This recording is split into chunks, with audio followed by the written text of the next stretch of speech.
बुद्ध और राजकुमार। मगध राज्य का राजकुमार श्रोण बेहद उद्धा। उसको दूसरों के अपमान में आनंद की अनुभूति होती थी। दूसरों को अपमानित करने में वह उम्र का ख्याल भी नहीं करता था।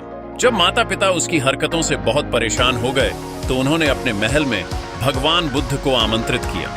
बुद्ध जब महल में आए तो उन्होंने राजकुमार के विषय में सभी बातें सुनी। उन्होंने राजा से राजकुमार को प्रवचन में लाने के लिए कहा। श्रोण अपने पिता के साथ आया और प्रवचन की समाप्ति पर वह बुद्ध के चरणों में लौट गया। बुद्ध के वचनों से प्रभावित होकर वह बौद्ध धर्म में दीक्षित हो गया। उसका जीवन पूर्णतः बदल गया। कुछ समय बाद उसने प्रायश्चित्त करने के लिए अन्न जल का त्याग कर दिया। उसके इस कठोर प्रण के विषय में जब भगवान बुद्ध को झांत हुआ तो वे उसे देखने आए। उन्होंने स्नेहपूर्वक उसके मस्तक पर हाथ रखा और बोले, श्रोण, अन्न जल के त्याग के चलते तुम्हारा स्वास्थ्य गिरता जा रहा है।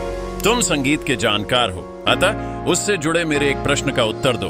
क्या वीणा के तार ढीले करने पर उससे स्वर लहरी फूटती है? फर्स्ट श्रोण ने जवाब दिया, नहीं भगवानो। बुद्ध ने पुनः प्रश्न किया, तब तो तारों को खूब कसना पड़ता होगा। श्रोण बोला, नहीं, अधिक कसने से तार टूट सकते हैं। तब तथागत बोले, वीणा से मधुर संगीत निकालने के लिए उसके तारों को न तो अधिक ढीला रखना चाहिए और न ही अधिक कसना चाहिए। इसी प्रकार हमारा जीवन भी एक वीणा की तरह ही है, जिसे भली भांति चलाने के लिए सभी वस्तुओं का पूर्ण त्याग उचित नहीं है। श्रोण ने कठोर प्रतिज्ञा से मुक्ति ले ली और सहज जीवन जीने लगा।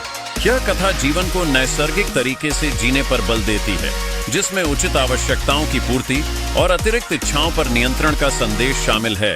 यदि जीवन को आवश्यकता, पूर्ति और संयम के संज्ञे से संचालित किया जाए तो परम शांति प्रदायक होता है।